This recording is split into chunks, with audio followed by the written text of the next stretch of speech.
క్రీస్తునందు అత్యంత దేవుని బిడలారా, యేసయ్య శుభప్రదమైన నామములో, నిరీక్షణ కలిగిన నామములో ఈ ఉదయకాలమందు ప్రత్యేకమైన వందనాలు తెలియజేస్తా ఉన్నాను. యేసయ్య మీ కుటుంబాలను దీవించునుగాక, మీ కుటుంబాలను ఆశీర్వదించునుగాక. ప్రియులారా, బాగున్నారా? మీరున్నటువంటి స్థలాలలో మీరందరూ కూడా ఈ ఉదయకాలమందు ఈ వాక్యాన్ని, సందేశాన్ని వీక్షించటానికి ప్రార్థనాపూర్వకంగా సిద్ధపడి ఉన్నారు కదూ. దేవుని మాటలను ఈ ఉదయకాల సమయంలో జ్ఞాపకం చేసుకుందాం. మొదటి తెస్సలోనికులకు రాసినటువంటి పత్రిక 5వ అధ్యాయము 22వ వచనాన్ని చదువుదాం. ప్రతి విధమైన కీడునకు దూరముగా ఉండుడి. ప్రతి విధమైనటువంటి కీడునకు దూరముగా ఉండుడి అని చెప్పేసి చక్కటి మాటను ప్రభు మనకి తన దాసుని ద్వారా తెలియజేస్తా ఉన్నాడు. ప్రియులారా, సర్వసాధారణంగా ఈ రోజున ఎక్కడ చూసినా ప్రియులారా, కొన్నిసార్లు మనం అంటాం, ఏవండి నేను ఎంతో మేలు చేశానండి, కానీ నాకు కీడు ఎదురొచ్చిందండి అని చెప్పి. అవునండి, లోకములో ఏ మూల చూసినా, లోకములో ఏ ప్రదేశములో చూసినా, ఏ స్థలములో చూసినా కీడు మనకి ఎదురవుతానే ఉంది. ఎంతో మేలు చేయాలని అనుకుంటూ మేలు చేసినప్పుడు కీడు పొందుకున్నటువంటి వారు కూడా ఉన్నారు. అయితే ప్రియులారు, మీరు ఎంత మాత్రం భయపడకండి, నిరుత్సాహపడకండి, దయచేసి ఎంత మాత్రం కూడా వెనుకడుగు వేయకండి. ఎందుకంటే మనం మేలు చేసినప్పుడు దేవుడు మన జీవితాల్లో ప్రియులారా, ఎవరైనా మన కీడు తలపెడితే ఆ కీడును ఆశీర్వాదకరంగా ప్రభు మారుస్తాడు. దానికి ఉదాహరణ యోసేపు జీవితమే. అన్నలు కీడు తలపెట్టారు కదండి, కానీ యోసేపు ఒక దినాన్న అధికారిగా మార్చబడిన తర్వాత అన్నటువంటి మాట ఏంటంటే, మీరు నాకు కీడు చేయను ఉద్దేశించితే కానీ ఇప్పుడు అది నాకు మేలై కూర్చుంది అని చెప్పేసి. అవునండి, ఇతరుల్ని కీడు చేస్తున్నప్పుడు నువ్వేమాత్రం బాధపడదు. ఎందుకంటే నువ్వు ప్రభు బిడ్డవు గనక దానిని దేవుడు మేలైనటువంటిదిగా మారుస్తాడు. బైబిల్ మనకు తెలియజేస్తున్నటువంటి మాట ఏంటంటే, కీడు చేయవద్దు. దయచేసి దేవుని పిల్లలంగా కీడు చేసి మన సాక్ష్యాన్ని పోగొట్టుకోవద్దు ప్రియులారా. బైబిల్లో మనం చూస్తాం ఏంటంటే, కీడు చేయుటకు త్వరపడి పరుగులెత్తు పాదములు దేవునికి హేయమైనవి. కొంతమంది జీవితాల్లో అయితే ప్రియులారా, ప్రార్థన చేస్తారు కానీ, దేవుని మందిరాన్ని క్రమంగా వెళ్తారు కానీ, వారి పాదాలు ఎటువైపు పరిగెడుతున్నాయో తెలుసా?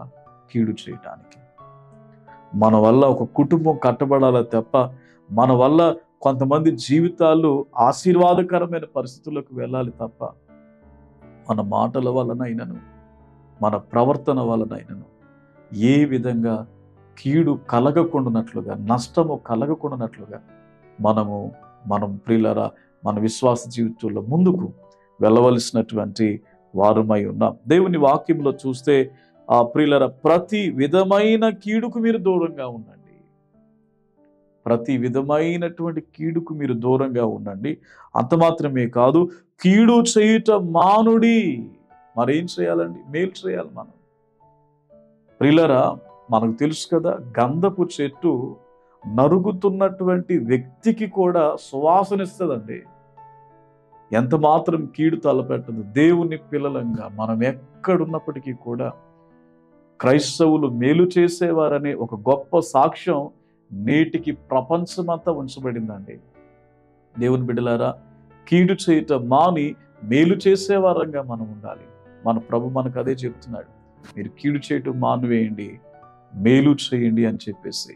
నీవు ఏది విత్తుతావో అదే పంటను కోస్తావు. కీడును విత్తుతున్నావా?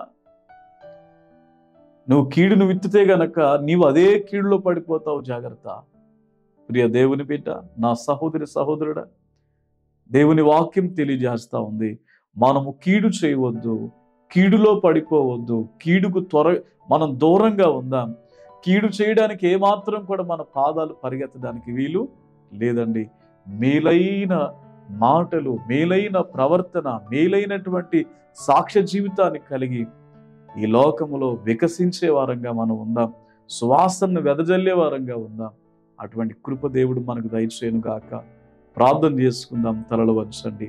సర్వోన్నతుడు అయిన తండ్రి, దయగలిగిన మా యేసయ్య, మీ వాక్యం ద్వారా ఇంతవరకు అనేకమైన విషయాలు ధ్యానించే ఒక గొప్ప సమయాన్ని మాకు ఇచ్చినందుకు వందనాలు. నిజమే నాయన, ఒకవేళ అనేక మారులు మా తండ్రి కీడు చేయుట కొరకు మా పాదములు పరిగెత్తుచూ ఉన్నాయేమో తండ్రి, దాని వలన మేమే ప్రమాదములో పడిపోతామని చెప్పి మీ వాక్యము సెలవిస్తూ ఉంది.